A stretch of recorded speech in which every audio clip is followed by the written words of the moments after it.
اے نبی تم نے دیکھا اس شخص کو، اس کے حال پر غور کیا جس نے اپنی خواہش نفس کو اپنا الہ بنا لیا ہے؟ اللہ اکبر، الہ، لا الہ الا اللہ، کلمہ توحید کا مرکزی لفظ یہاں آ رہا ہے، من اتخذ الہہ ہواہ، جس نے اپنی خواہش نفس کو اپنا معبود بنا لیا، الہ بنا لیا۔ افانت تکون علیہ وکیلا، کیا آپ ایسے شخص کی کوئی ذمہ داری لے سکتے ہیں؟ سود حرام ہوا کرے جی، حرام ورام، ہمارا دھندا جو ہے وہ آگے بڑھ نہیں سکتا، تو اللہ کے حکم کو پیچھے ڈالا، نفس کے تقاضے کو آگے رکھا۔ کون معبود ہے آپ کا؟ نام عبداللہ رکھیے، نام عبد الرحمن رکھیے، ہے عبد النفس، نفس کے بندے، نفس کے غلام۔ یہ میں نے یوں سمجھیے کہ جیسے میں نے ہجرت اور جہاد کی ڈیفینیشنز کی تھی۔ ہجرت کا بیس کیا ہے؟ پوچھا گیا ایو الہجرت افضل ہو یا رسول اللہ، اے اللہ کے رسول بتائیے سب سے اعلیٰ ہجرت کون سی ہے، افضل؟ فرمایا ان تہجر ما کرہ ربک، ہر اس چیز کو چھوڑ دو جو تمہارے رب کو پسند نہیں۔ آج رات ہی سے آپ ہجرت شروع کر سکتے ہیں۔ جائزہ لیجئے کیا کیا چیزیں میری زندگی میں خلاف شریعت ہے، جو اللہ کو ناپسند ہے، فیصلہ کیجئے کہ آج کے بعد نہیں ہوگی، ہجرت شروع ہو گئی، افضل الہجرہ، سب سے افضل ہجرت شروع ہو گئی۔ لیکن ٹاپ پر لے جائیے تو یہ ہجرت جب اللہ کے دین کو قائم کرنے کی جدوجہد اس مرحلے پر آ جائے کہ اب باطل کے ساتھ ٹکراؤ ہے اور اب چاہیے کہ ساری قوت ایک مرکز پر جمع ہو جائے، ہجرت فرض کر دی گئی، وہ ہجرت گھر بار چھوڑ کر، اہل و عیال کو چھوڑ کر اور مکے کے بھیڑیوں کے رحم و کرم پر چھوڑ کر اپنے گھر والوں کو، جو لوگ ہجرت کر کے آئے، حکم تھا۔ ہجرت مدینہ فرض تھی، ہجرت حبشہ فرض نہیں تھی، صرف اجازت تھی کہ جن سے سختیاں نہیں جھیلی جا رہی مزید وہ چلے جائیں۔ تو ہجرت کا یہ ابتدائی نقطہ، انتہا یہ جہاد، المجاہد من جاہد نفسہ، جہاد تو یہاں سے شروع ہو گیا، اپنے نفس کے خلاف جہاد کرنا۔ صبح نفس نے کہا ابھی سو جاؤ، آپ نے نفس کی بات کو رد کیا، اپنا کمبل اٹھا کے پھینکا، اٹھے، وضو کیا، نماز کے لیے آپ مسجد چل دیے، آپ نے جہاد کیا نفس کے خلاف۔ یہ افضل الجہاد ہے، اور سب سے چوٹی اوپر یہ ہے کہ جب وہ حق و باطل کی جنگ ہو تو جان ہتھیلی پر رکھ کر میدان میں حاضر ہوتا۔ اسی طرح یہ جو شرک فی الاطاعت ہے، میں نے آپ کو اس کی ابتدا بھی بتا دی انفرادی سطح پر۔ افرأیت من اتخذ الہہ ہواہ افانت تکون علیہ وکیلا، کیا تم نے غور کیا اس شخص کی حالت پر جس نے اپنی خواہش نفس کو اپنا معبود بنا لیا، الہ بنا لیا، کہہ رہا ہے لا الہ الا اللہ، لا الہ الا اللہ، لیکن الہ تو اس کا لفظ ہے۔ اب اس کو انتہا پر لے جائیے۔ عہد حاضر کا سب سے بڑا شرک، سب سے بڑا شرک، سب سے بڑا شرک عوامی حاکمیت کا تصور ہے۔ حاکم اللہ کے سوا کوئی نہیں، ان الحکم الا للہ۔ ظاہر بات ہے فرعون نے اگر دعویٰ کیا تھا میں تمہارا خدا ہوں، انا ربکم الاعلی، تو کیا اس کا مطلب یہ تھا کائنات میں نے پیدا کی ہے، تمہیں میں نے پیدا کی ہے؟ ذرا سوچئے، کیا وہ بزرگ موجود نہیں ہوں گے جنہوں نے اسے دیکھا ہو کہ آج اس کی ولادت ہوئی تھی، کل اس کی کوئی اور سیریمنی ہوئی تھی؟ یہ کیسے دعویٰ کیا تھا؟ میرا حکم چلے گا، میں نہیں جانتا، الیس لی ملک مصر، مصر کی حکومت میری ہے کہ نہیں؟ یہ دعویٰ تھا، یہ خدائی کا دعویٰ۔ کسی زمانے میں وہ فرد ہوتے تھے، نمرود ہوتے تھے، نماردہ، فراعنہ۔ جمال عبد الناصر نے نعرہ لگایا تھا نحن ابناء الفراعنہ، بڑے فخر کے ساتھ ہم فرعونوں کی اولاد۔ اور صدام نے لگایا تھا نعرہ نحن ابناء النماردہ، ہم نمرودوں کی اولاد۔ عراق کے بادشاہوں کا لقب نمرود تھا اور مصر کے بادشاہ فراعنہ تھے، فرعون تھے۔ زمانے کا جب ارتقاء ہوا ہے اور اس میں فیصلہ کن کام جو ہے وہ حضور نے صلی اللہ علیہ وسلم، جب حضور کی حیات طیبہ کے بعد خلافت انفرادی سے اجتماعی ہو گئی، جب تک نبوت جاری تھی نبی ہی خلیفہ ہوتا تھا اللہ کا، اس کی ہاٹ لائن اللہ کے ساتھ وحی کی لگی ہوئی ہے، ادھر سے حکم آتا ہے وہ امپلیمنٹ کرتا ہے، جہاں اس کا حکم نہیں ہے وہ اپنا بیسٹ ججمنٹ استعمال کر کے فیصلہ کرتا ہے۔ یہی ہے وائس جیرنسی، یہی ہے خلافت، ایسنس آف خلافت یہی ہے۔ جیسے وائس رائے دلی میں ہوتا تھا، ہمارا بادشاہ یا ملکہ تو انگلستان میں ہوتے تھے، اب جو ہز میجسٹیز گورنمنٹ یا ہر میجسٹیز گورنمنٹ سے حکم آیا، وائس رائے اس میں کوئی تغیر و تبدل نہیں کر سکتا، he has to implement it as such. جہاں کوئی حکم نہیں ہے تو وہ مقام پر بیٹھا ہے، آن دی اسپاٹ ہے، حالات کو دیکھے اور جو مملکت اور کنگڈم کی مصلحت میں سب سے بہتر نظر آئے وہ فیصلہ کر لے۔ لیکن حضور پر نبوت ختم تو خلافت کلیکٹیو ہو گئی، خلافت المسلمین۔ اگرچہ شروع میں امیر المومنین کہا جاتا تھا، کچھ عرصے کے بعد خلیفت المسلمین یہ اصطلاح جو ہے وہ عام۔ اسی طرح انفرادی ملوکیت کی بجائے اجتماعی ملوکیت کا تصور جو ہے شیطان نے پٹی پڑھائی۔ ابلیس کی مجلس شورا جو اقبال کی بڑی ہی یوں سمجھیے کہ اہم ترین نظموں میں سے، امت مسلمہ کے نام پیغام پر مشتمل وہ نظم جو ہے، اور وہ ان کے آخری ایام کی ہے، اور وہ ان کی زندگی میں چھپی بھی نہیں تھی، ارمغان حجاز ان کے انتقال کے بعد چھپی ہے، جس میں آخری جو کلام تھا فارسی اور اردو دونوں کا جمع کر دیا گیا، ورنہ اس سے پہلے فارسی علیحدہ چھپتی تھی کتابیں، اردو کی علیحدہ، لیکن اب اتنا کم تھا کہ ان کے لیے علیحدہ کتابیں شائع کرنا مناسب نہیں سمجھا گیا۔ ابلیس نے مجلس شورا بلائی، ایک مجلس شورا کے جو رکن نے کہا کہ دیکھو جمہوریت کا دور آ گیا ہے، اب ہماری ابلیسیت کو تو بڑا خطرہ ہے، ابلیسی نظام تو ختم ہو جائے گا، جمہوریت توڑ دی بندوں نے آقاؤں کے خیموں کی تناب، یہ تو عوام نے جو ہے اپنے آقا بیرنز اور لارڈز اور بادشاہوں کے خیموں کی تنابیں توڑ دی، گرا دیے خیمے، یہ تو انقلاب آ رہا ہے، میرے آقا وہ جہاں زیر و زبر ہونے کو ہے، جس جہاں کا ہے فقط تیری سیاست پر مدار۔ ابلیس کیا کہتا ہے بڑے ٹھنڈے انداز میں، ہم نے خود شاہی کو پہنایا ہے جمہوری لباس، جب ذرا آدم ہوا ہے خود شناس و خود نگر۔ آج آدمی میں ایک سیلف امپورٹنس پیدا ہو چکی ہے۔ یہ بادشاہ کون ہوتے ہیں جو ہمارے سروں پر مسلط ہے، محلوں میں رہتے ہیں، عیش کرتے ہیں، جو خون پسینہ جو ہے وہ کسان کر رہا ہے، ابھی انڈسٹریل ریولوشن تو نہیں ہوا تھا، وہ ساری بات جو تھی وہ زرعی معیشت تھی، خون پسینہ وہ کرتا ہے، فصل میں سے لائنز شیئر آ کر بیرن اور لارڈ وہ لے گیا، اور اس میں سے ایک حصہ اس نے بادشاہ کو پہنچایا، ایک اپنے پاس رکھا، ظالمانہ نظام ہے۔ تو ہم نے دیکھا کہ انسانوں میں کچھ شعور پیدا ہو گیا، خود شعوری، تو ہم نے ملوکیت کو ڈھال دیا نئے سانچے میں، ہم نے خود شاہی کو پہنایا ہے جمہوری لباس۔ وہ گندگی جو فرعون کے سر پر ٹنوں کے حساب سے رکھی ہوئی تھی، ہم نے کہا تولا تولا سب میں تقسیم کر دو، ایک ایک ووٹ سب کے ہاتھ میں دے دو اور کہہ دو تم حاکم ہو۔ ہم نے خود شاہی کو پہنایا ہے جمہوری لباس، جب ذرا آدم ہوا ہے خود شناس و خود نگر۔ تو نے کیا دیکھا نہیں مغرب کا جمہوری نظام، چہرہ روشن اندروں چنگیز سے تاریک تر۔ It is the dictatorship of the capitalist, جسے جمہوریت کا نام دیا جا رہا ہے، کھیل ہے، تماشا ہے۔ تو آج کی دنیا کا سب سے بڑا شرک اسے کوئی جانتا ہی نہیں، وہ شرک فی العقیدہ ان کو معلوم ہے، اور اس کے اوپر فتوے بھی وہ لگا دیں گے۔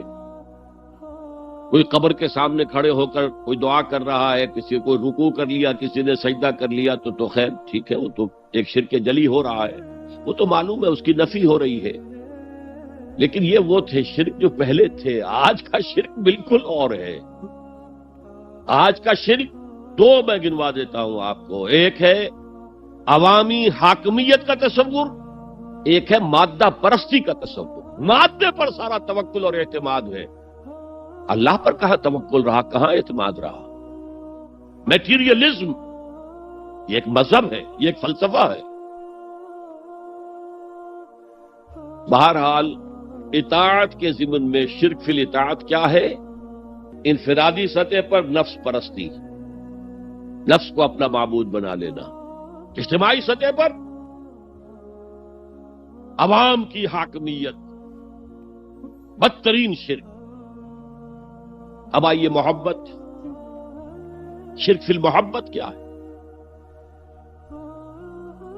اگر کسی بھی شے اور کسی بھی انسان کی محبت اللہ کی محبت سے بڑھ جانا تو دور کی بات ہے، برابر بھی آ کر ہم نشین ہو گئی، بیٹھ گئی، تو یہ شرک ہے۔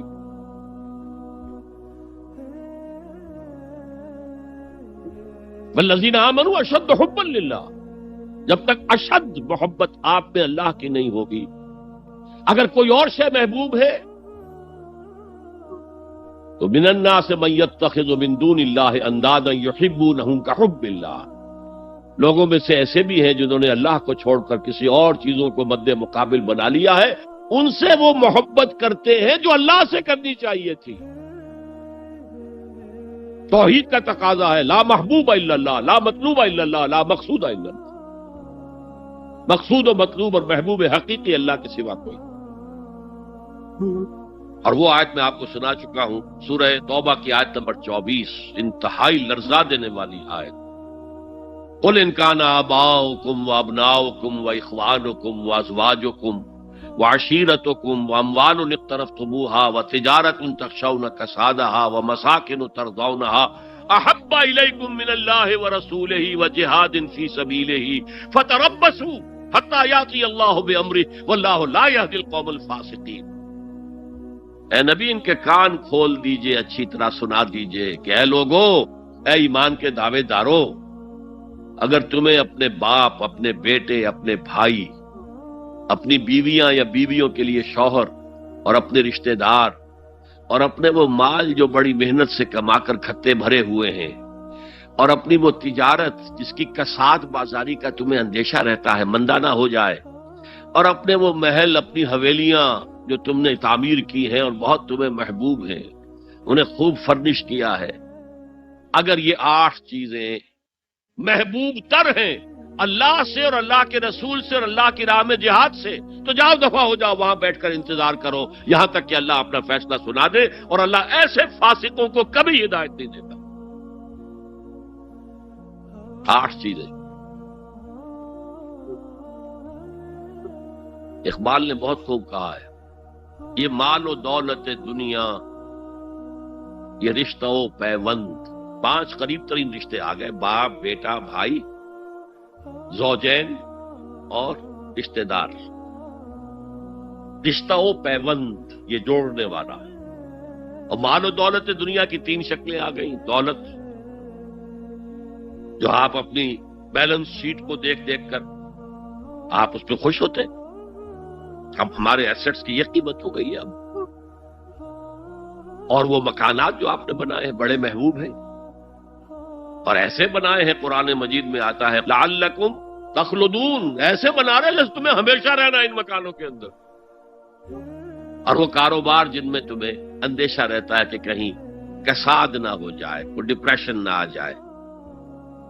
یہ 8 چیزیں، یہ مال و دولت دنیا 3، یہ رشتہ و پیوند، بتان وہم و گمان لا الہ الا اللہ، یہ سب وہم و گمان کے بت ہیں جن کی پرستش میں تم لگے ہو۔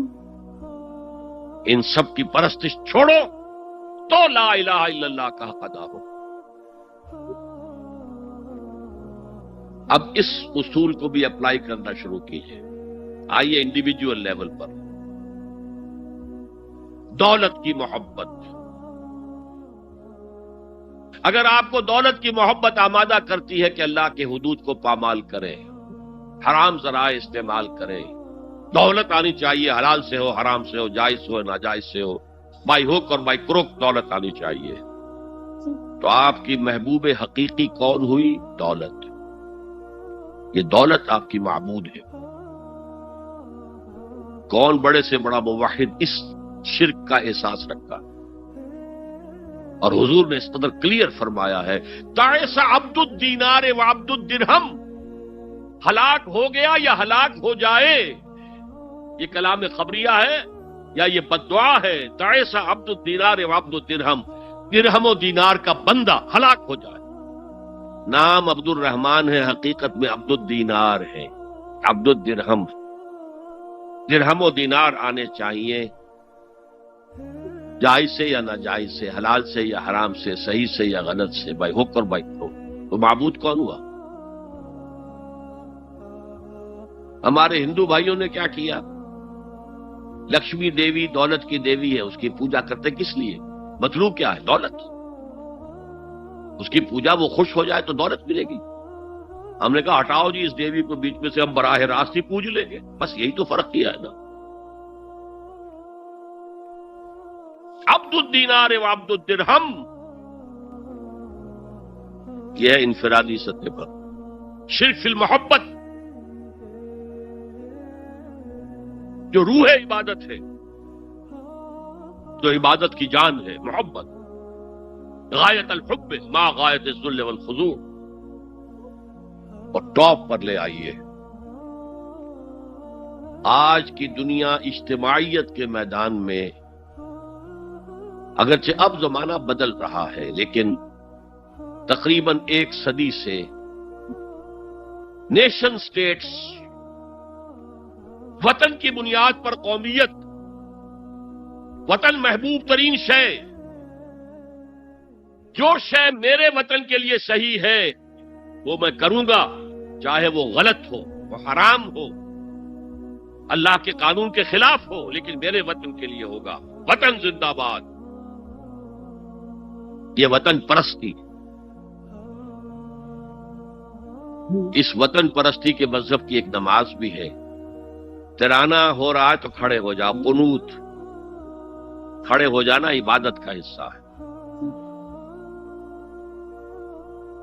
اس کا جھنڈا سلامی دو۔ یہ وطن کے معبود کے ریچولز ہیں، مذہب وطنیت۔ اسی لیے اقبال نے کہا تھا، اس کو سمجھا نہیں کسی نے، اس دور میں میں اور ہے، جام اور ہے، جم اور، ساقی نے بنا کی روش لطف و ستم اور، تہذیب کے آزر نے ترشوائے صنم اور۔ آج کا صنم، آج کا بت کون ہے؟ تہذیب کے آزر نے ترشوائے صنم اور، مسلم نے بھی تعمیر کیا اپنا حرم اور۔ ان تازہ خداؤں میں بڑا سب سے وطن ہے، جو پیرہن اس کا ہے وہ مذہب کا کفن۔ خدا پرستی، یہ وطن کی لکیر سے تم اور ہو گئے، میں اور ہو گیا۔ لکیر، انسانیت منقسم۔ جو تمہارے وطن کے لیے ٹھیک ہے وہ تم کرو گے، چاہے وہ اخلاقاً غلط، اور جو میرے وطن کے لیے ٹھیک ہے وہ میں کروں گا، چاہے اخلاقاً غلط۔ یہ کون سا دین ہے؟ یہاں تو وطن تمہارا معبود بن گیا۔ پاکستان میں بڑا شور اٹھا تھا جب میں نے کہا تھا کہ جھنڈے کو سلامی دینا شرک ہے، اور ترانے کے وقت کھڑا ہو جانا شرک ہے۔ اور میں کبھی بھی تقریبات میں جاتا ہوں، اقبال ڈے ہو رہا ہے، کچھ اور ہو رہا ہے، میں ان تقریبات کا مقرر نہیں ہوں، لیکن جب بہت زور دیتے ہیں چلا جاتا ہوں، لیکن وہاں ترانہ پڑا جاتا میں بیٹھا رہتا ہوں، میں کھڑا نہیں ہوتا۔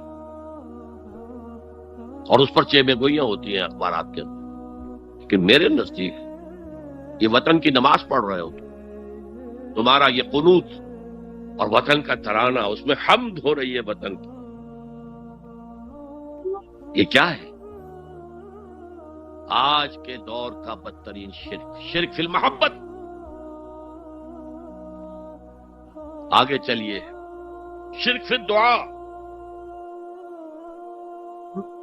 کسی کو مت پکارو کسی مدد کے لیے سوائے اللہ۔ وَأَنَّ الْمَسَاجِدَ لِلَّهِ فَلَا تَدْعُوا مَعَ اللَّهِ أَحَدًا، اللہ کے ساتھ، یعنی ایک تو یہ کہ اللہ کو چھوڑ کر کسی کو پکارنا، ایک ہے اللہ کے ساتھ پکارنا، اللہ کو بھی پکارنا، اوروں کو بھی پکارنا۔ بدترین شرک ہے دعا اللہ کے لیے، ندا اللہ کے لیے۔ اس کا بھی ذرا میں تجزیہ کر دوں گا۔ دیکھیے، ایک ہے عام مادی قوانین دنیا کے جو ہے اس کے تحت کسی سے مدد چاہنا.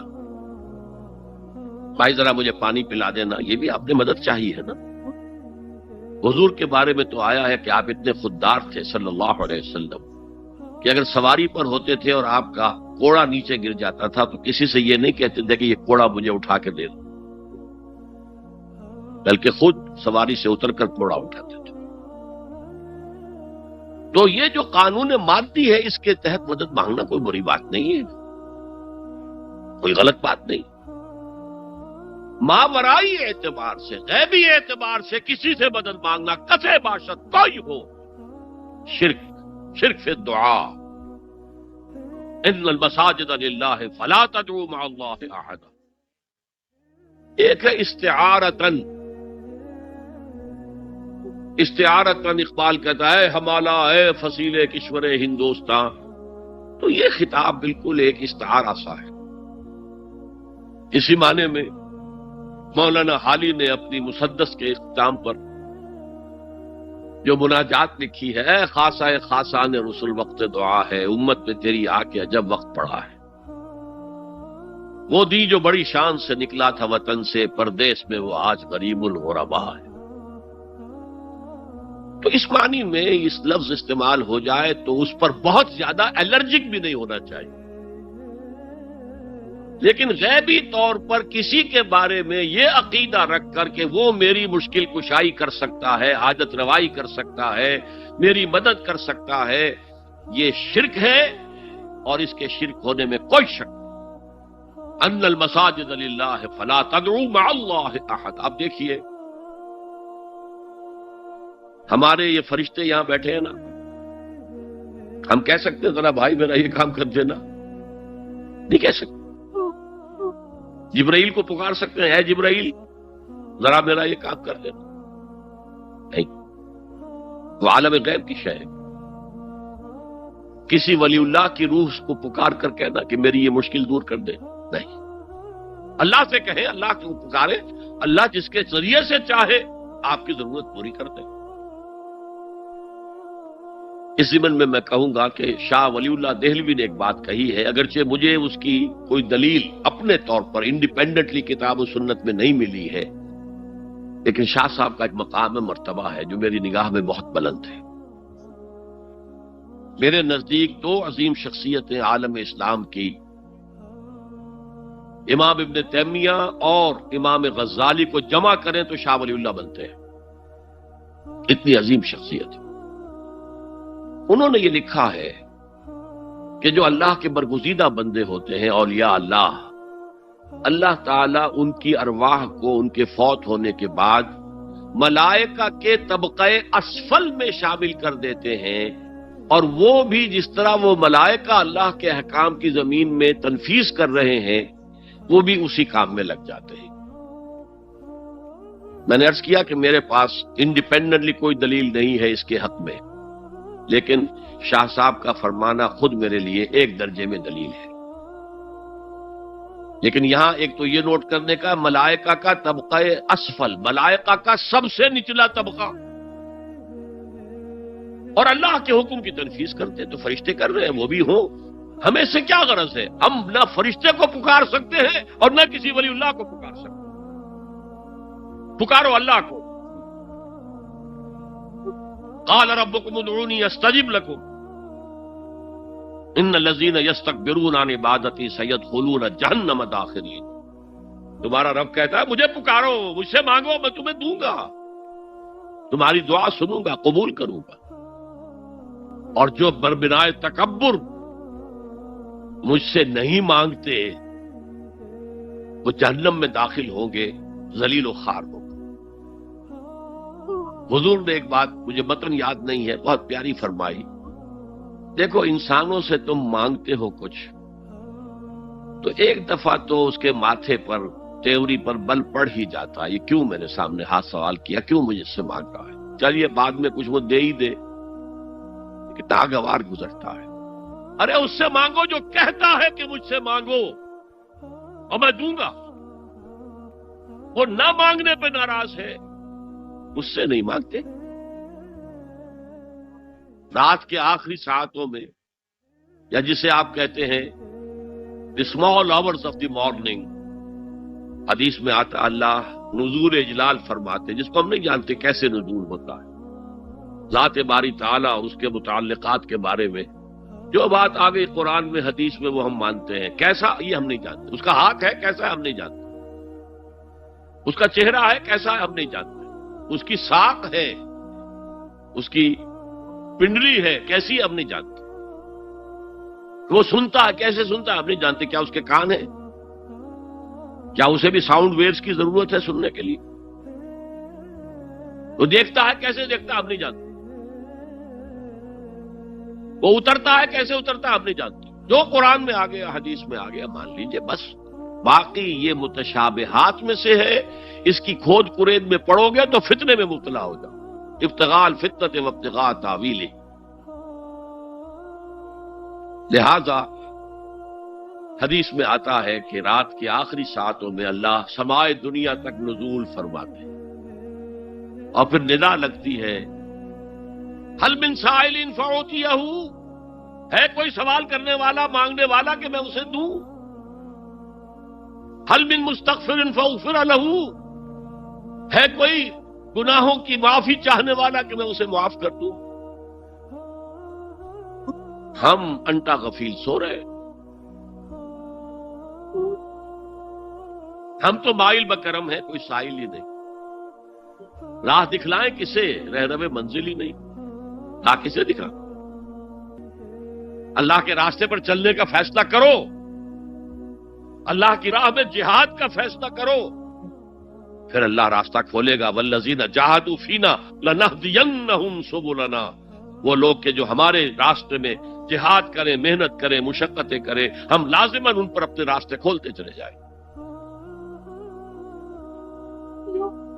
اور دعا شرک فی الدعا، مانگو صرف اللہ سے، وہ چاہے کسی فرشتے کے ذریعے، چاہے کسی فوت شدہ ولی اللہ کی روح کے ذریعے سے، چاہے کسی کو بھی نہیں، براہ راست اپنے حکم سے، اس کی تو قدرت ہے جو چاہے کرے، کن فیکون، وہ جیسے بھی ہو وہ آپ کی ضرورت پوری کرے گا، وہی ہے جو کہ مشکلات کو حل کرنے والا ہے، وہی ہے کہ رزق دینے والا ہے، وہی ہے جو مرض سے شفا دینے والا ہے، پکارو اسی کو، مانگو اسی سے۔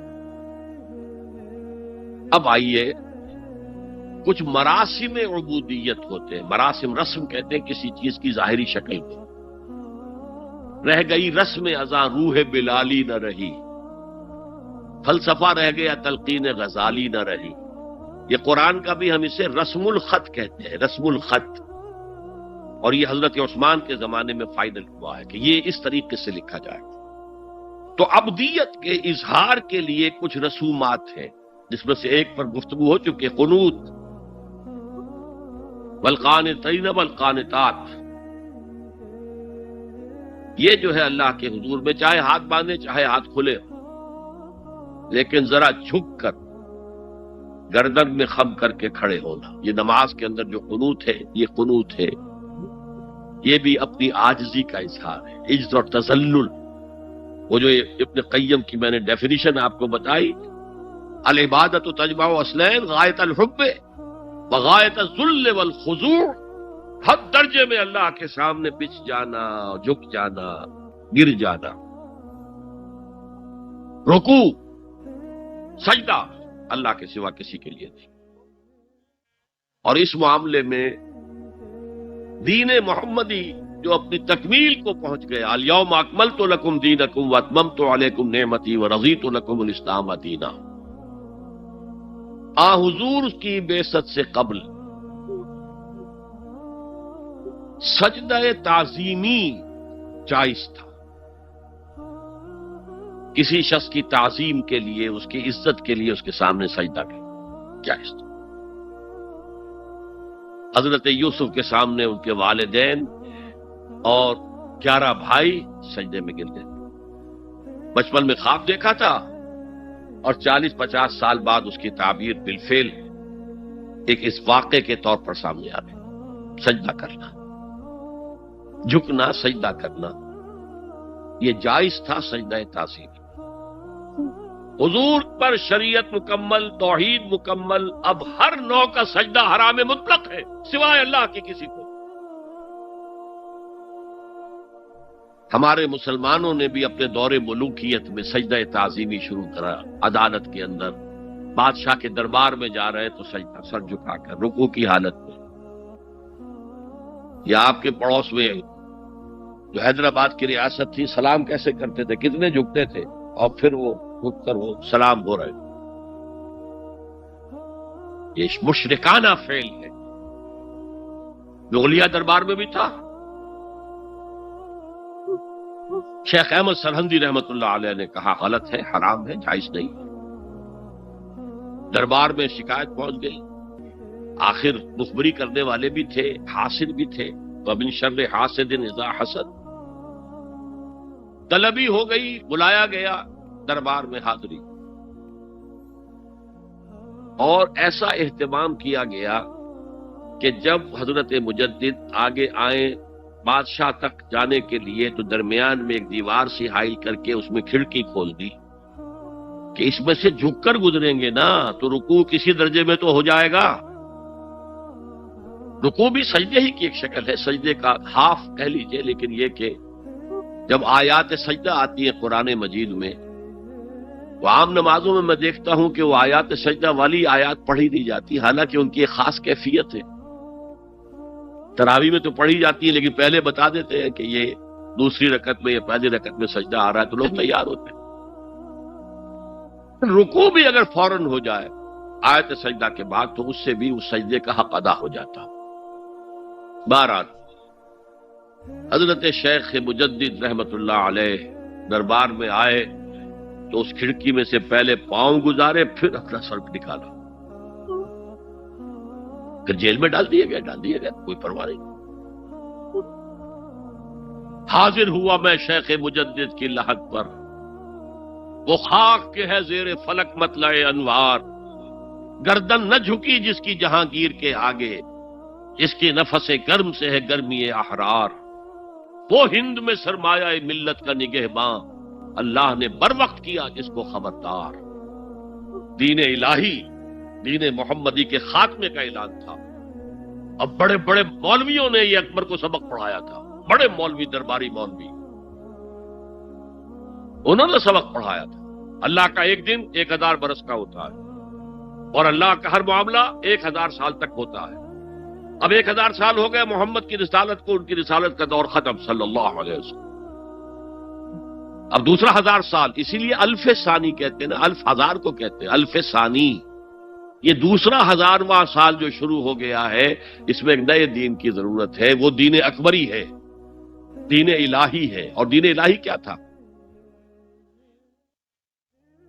یہ ایک بہت بڑی سیاسی تدبیر تھی، اصل میں بہت بڑی سیاسی تدبیر، اور اس کا ظہور بعد میں بھی ہوا ہے ہندوستان کی سرزمین میں۔ وہ یہ کہ ہندوستان کی ترقی میں جو چیز سب سے بڑی رکاوٹ ہے وہ مذہبی اختلافات ہیں۔ لہذا ایسا کرو، سارے مذاہب جو ہیں اسے ہاون دستے میں ڈالو، کوٹ کوٹ کے چورا چورا کر کے بناؤ صفوف، اور یہ مذہب سب کا ہو جائے تو مذہبی اختلافات ختم ہو جائے۔ دوسری بات ان کی سمجھ میں یہ آ گئی کہ اصل میں اختلاف رسالت اور شریعت کی بنیاد پر ہوتے ہیں، لہذا دین الہی بس خدا کو مانو، بس رسالت وغیرہ کو چھوڑو۔ خدا تو سب کا رب ہے، اسے آپ پرماتما کہہ لے، مہادیو کہہ لے، جو چاہے کہہ لے، اللہ کہہ لے، رام کہہ لے، قل ادعوا اللہ الرحمن ایما تدعوا فلہ الاسماء الحسنی۔ قرآن کہتا ہے تم اللہ کہہ کر پکار لو یا رحمان کہہ کر پکار لو، جس کو بھی تم پکار رہے ہو یہ جان لو کہ تمام اچھے نام اسی کے۔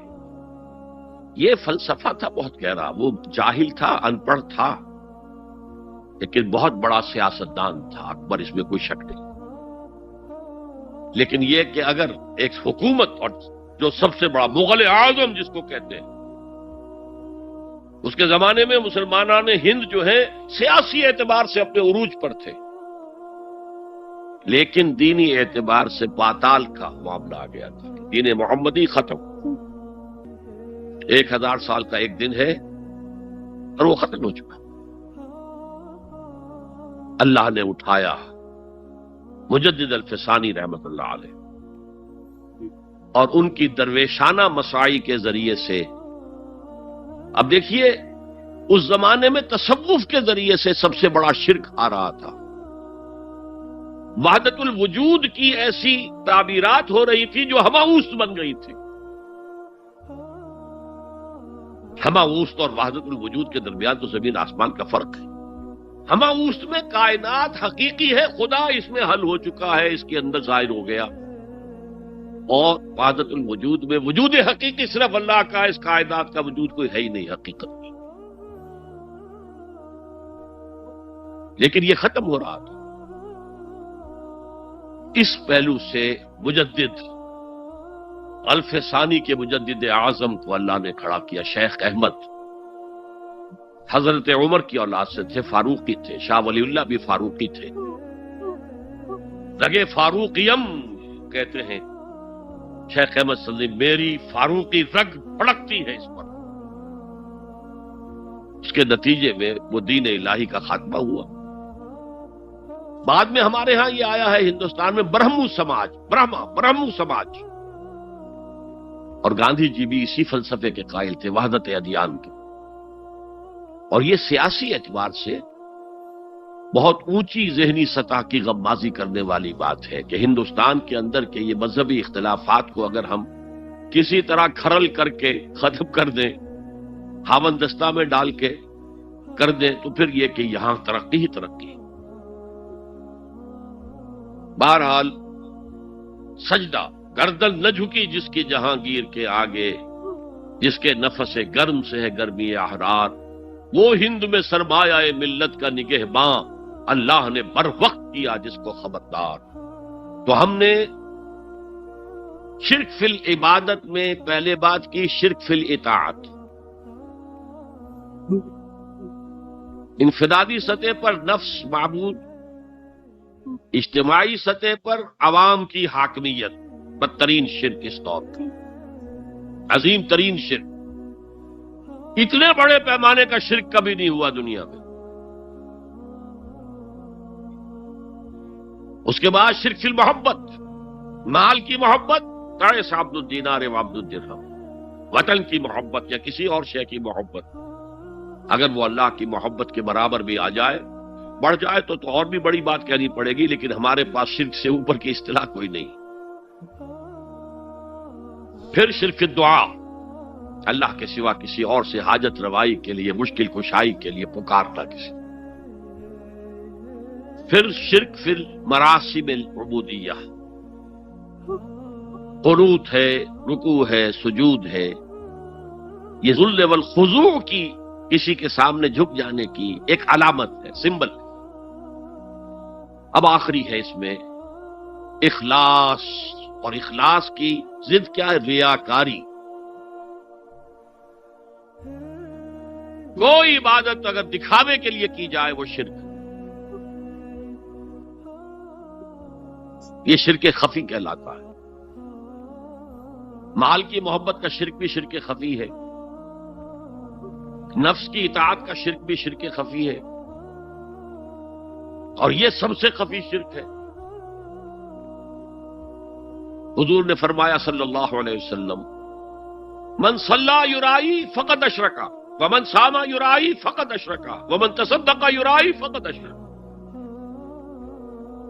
جس نے دکھانے کے لیے نماز پڑھی اس نے شرک کر لیا. جس نے دکھاوے کے لیے روزہ رکھا اس نے شرک کر لیا. جس نے دکھاوے کے لیے خیرات کی، صدقات دیے، وہ شرک کر چکا. قد اشرکا، قد اشرکا. یہ عربی کے مزاج سے واقفیت ہو، فعل ماضی پر قد جو ہے تو وہ پرفیکٹ ٹینس بن جاتا ہے. کر چکا، وہ شرک میں ملوث ہو چکا. من صلی یرائی فقد اشرکا ومن صام یرائی فقد اشرکا ومن تصدق یرائی فقد اشرکا. اور تجزیہ کر کے یہاں تک بتایا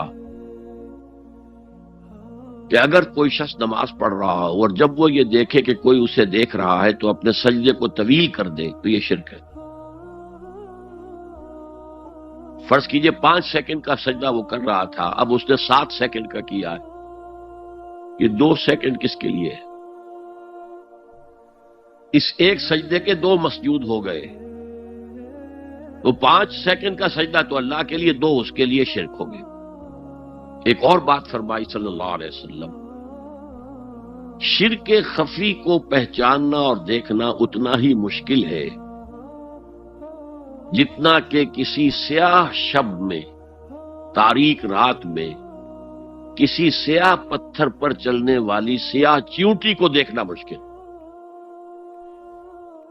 تشبیہ کا بلاغت اور فساد کی انتہا ہے، جیسے میں نے عرض کیا تھا کہ ایک جوڑے کی 2 جوتیوں کے مابین جو مشابہت ہے، امت مسلمہ اور سابقہ امت بنی اسرائیل کی، ان کے اوپر جو حالات وارد ہوئے ان میں وہی مشابہت۔ تاریک شب ہے، سیاہ پتھر ہے، اس پر سیاہ چیونٹی رینگ رہی ہے، جتنا اس کو دیکھنا مشکل ہے اتنا ہی شرک خفی کو پہچاننا مشکل۔ کدھر کدھر سے آپ پر حملہ آور ہو جائے گا، کدھر کدھر سے آ کر آپ کی عبادت میں، آپ کی توحید میں نقب لگائے گا، اس کا آپ کو اندازہ ہو نہیں سکتا۔ بڑا مشکل ہے، بہت زیادہ چوکس رہنے کی ضرورت ہے۔ اور اس کا علاج بتایا گیا ہے خاص طور پر عبادات کے ضمن میں، کہ کچھ نہ کچھ عبادت نفل بھی کی جائے، اور نفل عبادت اس طور سے کی جائے کہ کسی کو پتہ نہ چلے۔ اب ہمارا حال یہ ہو گیا ہے کہ ساری، اگر کوئی عشاء کی 17 رکعتیں پڑھتا ہے، سب کی سب مسجد میں پڑھتا ہے، حالانکہ صحابہ کے دور میں مسجد تھی فرائض کی ادائیگی، باقی جا کر نماز گھر میں پڑھو گے وہ افضل ہے۔ اور نوافل تو خاص طور پر اگر کسی کو تہجد کی توفیق ہو گئی ہے تو کسی نہ کسی طرح ڈھنڈورا پیٹے گا، اسے جی کیا کرے، رات کو جاگنا ہوتا ہے، طبیعت جو ہے بڑی بھاری رہتی ہے، ہو گیا اپنا ڈھنڈورا پیٹ دیا، تو اس سے تو مرض اور 2 آتشا ہو جائے گا، ریاکاری اور بڑھ جائے گا۔ اسی طریقے سے صدقات نافلہ فرمایا ایسے دو کہ داہنا ہاتھ جو کچھ دے بائیں ہاتھ کو پتہ نہ چلے، کسی کو پتہ نہ چلے۔ اس سے وہ ریاکاری کی جڑیں کٹتی ہیں، ریاکاری کی جڑیں جو ہیں دل کے اندر سے کٹتی ہیں۔ یہ علاج ہے ریاکاری کا، لیکن ریاکاری شرک ہے۔ اب میں آخری بات پر آ رہا ہوں۔ آپ نے سوچا ہوگا کہ اس تجزیے کے تحت تو ہر گناہ جو ہے ادنا سے ادنا گناہ بھی شرک ہے۔ فجر کی نماز کے وقت اگر اٹھ کے نہیں گئے اور چادر یا کمبل کو سیدھا کر کے لیٹ گئے تو یہ شرک ہے۔ پھر کون سے گناہ ہے جو اللہ معاف کرے گا؟ یہ جو میں نے آیت آپ کو 2 دفعہ جو آئی ہے سورہ نساء میں سنائی، ان اللہ لا یغفر ان یشرک بہ ویغفر ما دون ذلک لمن یشاء، اللہ تعالیٰ اس کو تو ہرگز نہیں بخشے گا کہ اس کے ساتھ شرک کیا جائے، البتہ اس سے کم تر جس کو چاہے گا بخش دے۔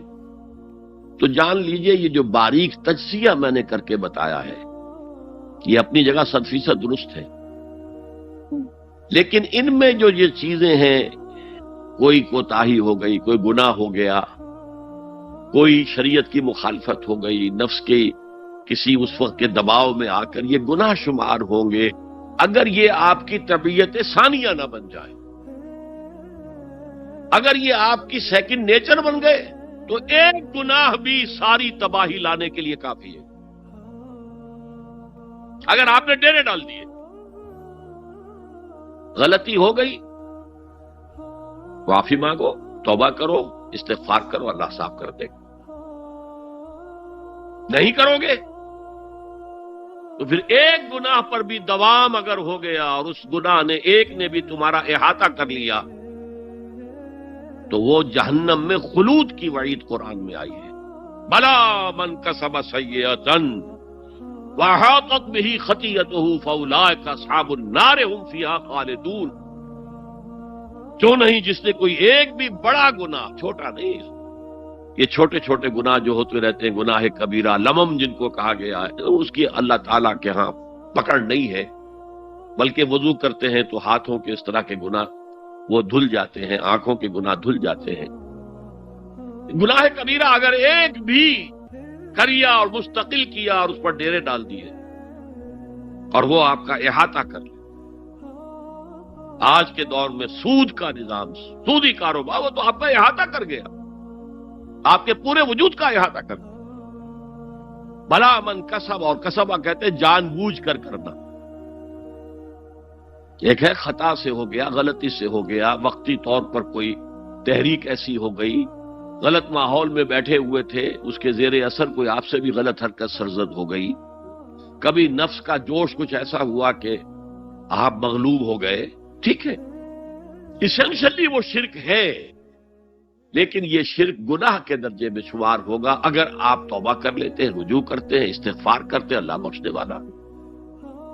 لیکن اگر ایک گناہ کبیرہ بھی جان بوجھ کر اختیار کر لیا اور اسے مستقل اپنی زندگی کے اندر شامل کر لیا، بلا من کسب سیئۃ واحاطت بہ خطیئتہ فاولئک اصحاب النار هم فیہا خالدون، تو وہ پھر جہنمی ہیں، آگ والے ہیں، اور اس میں ہمیشہ ہمیش کے لیے رہنے والے۔ شرک فی ذات کے ضمن میں نے عرض کیا تھا کہ سورہ اخلاص جامع ترین اس کی نفی پر ہے، اور شرک فی صفات کی کامل نفی پر آیت الکرسی ہے۔ آیت الکرسی ایک لمبی آیت، جیسے آیت البر ایک لمبی آیت تھی، اور اس کو حضور نے فرمایا ہے سیدۃ آیات القرآن، پورے قرآن مجید کی آیات کی سردار ہے یہ آیت۔ اور یہ شرک فی صفات کے ضمن میں یہ شمشیر قاطع ہے، شمشیر برہان ہے۔ اللہ لا الہ الا ہو الحی القیوم، یہ وہی ہے، قل هو اللہ احد اللہ الصمد الحی، اللہ زندہ ہے، لیکن اس کی زندگی کو اپنی زندگی پر قیاس نہ کرنا۔ تمہیں خوراک کی احتیاج ہے، اسے کوئی ضرورت نہیں۔ ما اريد منهم من رزق وما اريد ان يطعمون، مجھے کوئی احتیاج نہیں کہ مجھے کوئی رزق پہنچائیں، رزق دیں، مجھے کھلائیں، مجھے کوئی ضرورت نہیں۔ پھر تمہاری حیات نیند، اونگ، تھکان، ان تمام کمزوریوں کے ساتھ ہے۔ وہ الحی ہے، اپنی ذات میں خود زندہ ہے، حیات اس کی ذاتی ہے، کسی اور نے عطا نہیں کی ہے۔ ہماری تو مستعار ہے، عمر دراز مانگ کے لائے تھے، 4 دن 2 آرزو میں کٹ گئے، 2 انتظار میں۔ اور القیوم بقیہ پوری کائنات کے لیے وہی ہے، اس کو تھامے ہوئے ہے۔ لا تاخذہ سنۃ ولا نوم، الحی، حیات کامل، کہ اس کو نہ نیند آتی ہے نہ اونگ آتی ہے۔ لہ ما فی السماوات و ما فی الارض، آسمان اور زمین میں جو کچھ ہے اسی کی ملکیت ہے۔ تم کسٹوڈینز ہو، تم امین ہو، ای امانت چند روزہ نزدماس، در حقیقت مالک شے ہر شے خداست، یہاں تک کہ یہ میرا جسم بھی میرے پاس امانت ہے۔ میں کون ہوں؟ میری خودی، میری انا، میری روح جو پوزیس کرتی ہے اس بدن کو، لیکن یہ پوزیشن ملکیت کا نہیں ہے، امانت کا ہے۔ یہ امانت، یہ ہاتھ بھی امانت ہے، میری زبان بھی امانت ہے، میری آنکھیں بھی امانت ہے۔ من ذا الذی یشفع عندہ الا باذنہ، یہ یہاں پر انداز بڑا پرجلال کون ہے وہ جو شفاعت کر سکے اس کے دربار میں مگر اس کے اذن سے؟ کسی کا ذاتی، کسی کا زور، کسی کا اختیار نہیں ہے کہ جس کی بنا پر وہ شفاعت کرے، ہاں اللہ کے اذن سے۔ اور دوسری جگہ پر آتا ہے جس کے لیے وہ چاہے گا اور جس کو اجازت دے گا، جیسے کہ آتا ہے اما یتساءلون میں، یوم یقوم الروح والملائکۃ صفا، اور ان میں سے کوئی بھی بات نہیں کر سکے گا، کلام نہیں کر سکے گا، لا یتکلمون الا من اذن له الرحمن، سوائے اس کے جسے رحمان اجازت دے، وقال صوابا، اور صحیح بات کرے گا، کوئی غلط بات نہیں کرے گا۔ یعلم ما بین ایدیہم وما خلفہم ولا یحیطون بشیء من علمہ الا بما شاء، وہ تو جانتا ہے جو کچھ بھی ان کے سامنے ہے اور ان کے پیچھے ہے، اور یہ کوئی احاطہ نہیں کر سکتا مخلوقات میں سے اس کے علم میں سے کسی کا بھی سوائے اس کے جو وہ خود چاہے. یہاں بڑے ہی لطیف انداز میں شفاعت باطلہ کے تصور کی نفی ہو گئی. دیکھیے آپ کہیں جا کر کسی مجسٹریٹ سے سفارش کرتے ہیں تو کیا کہتے ہیں؟ اجی یہ فائل کے اوپر جو کچھ ہے آپ اس پر نہ جائیے، یہ گواہیاں وغیرہ جھوٹی ہو گئی ہیں، میں آپ کو بتاتا ہوں اصل بات کیا ہے. اللہ کے سامنے کوئی یہ کہہ سکے گا اے اللہ تیرے علم میں نہیں ہے، میرے علم میں ہے. یعلم ما بین ایدیہم وما خلفہم، وہ تو جانتا ہے جو کچھ ان کے سامنے اور جو کچھ ان کے پیچھے ہے. ولا یحیطون بشیء من علمہ الا بما شاء، اور ان میں سے کوئی بھی، جیسے کہ میں ابھی بتا چکا ہوں، بریلوی مکتب فکر بھی کہہ رہا ہے کہ اللہ کا دیا ہوا علم ہے محمد رسول اللہ کا جتنا ہے، لا محدود نہیں ہے، محدود ہے، قدیم نہیں ہے، حادث ہے. تو جتنا اللہ چاہتا ہے جس کے لیے جتنا چاہتا ہے، لیکن اس کے علم میں سے احاطہ نہیں کر سکتا کوئی مگر جو وہ چاہے. وسع کرسیہ السماوات والارض، اس کا اقتدار چھایا ہوا ہے، مستولی ہے آسمانوں پر بھی اور زمین پر بھی. ولا یؤودہ حفظہما، اور اسے عاجز نہیں کر سکتی ان دونوں کی حفاظت. قیوم وہی ہے، صمد وہی ہے، لیکن اس سے کوئی تکان تاری نہیں ہوتی، عاجز نہیں ہوتی. یہ اصل میں نفی ہے. جو تورات حافظے سے مرتب کی گئی تھی، 587 میں نبوکدنضر کا جو حملہ ہوا تھا اس میں اصل تورات گم ہو گئی. اس وقت سے آج تک وہ اصل تورات ان کے پاس نہیں. پیریڈ آف کیپٹیوٹی سے واپس آئے ہیں بیت المقدس میں سائرس کے لطف و کرم کی وجہ سے، ذوالقرنین کے لطف و کرم کی وجہ سے، پھر یادداشتوں سے لوگوں نے وہ تورات مرتب کی ہے. تو اس میں انسانی فکر شامل ہو گیا ہے. لہذا وہاں یہ لکھا ہے اللہ نے 6 دنوں میں آسمان اور زمین پیدا کیے اور 7ویں دن آرام کیا، یعنی کوئی تکان لائق ہو گئی. قرآن نے کہا، اللہ تعالیٰ نے فرمایا سورہ قاف میں، وَلَقَدْ خَلَقْنَا السَّمَاوَاتِ وَالْأَرْضَ وَمَا بَيْنَهُمَا فِي 6 أَيَّامٍ وَمَا مَسَّنَا مِن لُغُوبٍ، یقیناً ہم نے آسمان اور زمین اور جو کچھ ان دونوں کے مابین ہے انہیں 6 ہی دنوں میں پیدا کیا. وہ بات ٹھیک ہے، لیکن ہمیں کوئی تکان لائق نہیں ہوئی کہ ہمیں کسی آرام کی ضرورت ہے. لا یؤودہ حفظہما وہو العلی العظیم. العلی وہی ہے سب سے بلند و بالا. لتکون کلمۃ اللہ ہی العلیٰ، تاکہ اللہ کا کلمہ سب سے سربلند ہو جائے، اور وہی عظیم ہے، عظمت والا. اللہ تعالیٰ مجھے اور آپ کو اس سے بچائے، اپنے سابقہ زندگی کے گناہوں پر توبہ کرنے کی اور اللہ سے استغفار طلب کرنے کی توفیق عطا فرمائے، اور اپنے دینی فرائض کی انجام دہی کے لیے کمر بستہ ہو جانے کا عزم مصمم کر لینے کی توفیق عطا فرمائے. اقول قولی ھذا واستغفر اللہ لی ولکم ولسائر المسلمین والمسلمات. اب ہم سوالات کا سیشن شروع کرتے ہیں. پہلا سوال ہے، اگر کسی مسلمان کو یہ نہیں معلوم ہو کہ وہ جو کر رہا ہے وہ عمل شرک ہے یا نہیں، تو کیا اس کا یہ شرک معافی کے قابل ہوگا؟ دیکھیے، اگرچہ قانون تو یہ ہے دنیا کا، ignorance of law is no excuse. قانون سے عدم واقفیت کوئی عذر نہیں ہے. قانون تو پھر پڑھتا ہے، لگتا ہے، لاگو ہوتا ہے، عائد ہوتا ہے. لیکن اللہ کے ہاں ایسا نہیں ہے. وہ ہر شخص سے اس کے اپنے حالات کے اعتبار سے حساب لے گا. کن حالات میں پیدا کیا گیا، کیا جینز اس کو دیے گئے تھے، کن حالات میں وہ پلا بڑھا ہے، اس کے انوائرنمنٹل فیکٹرز کیا تھے.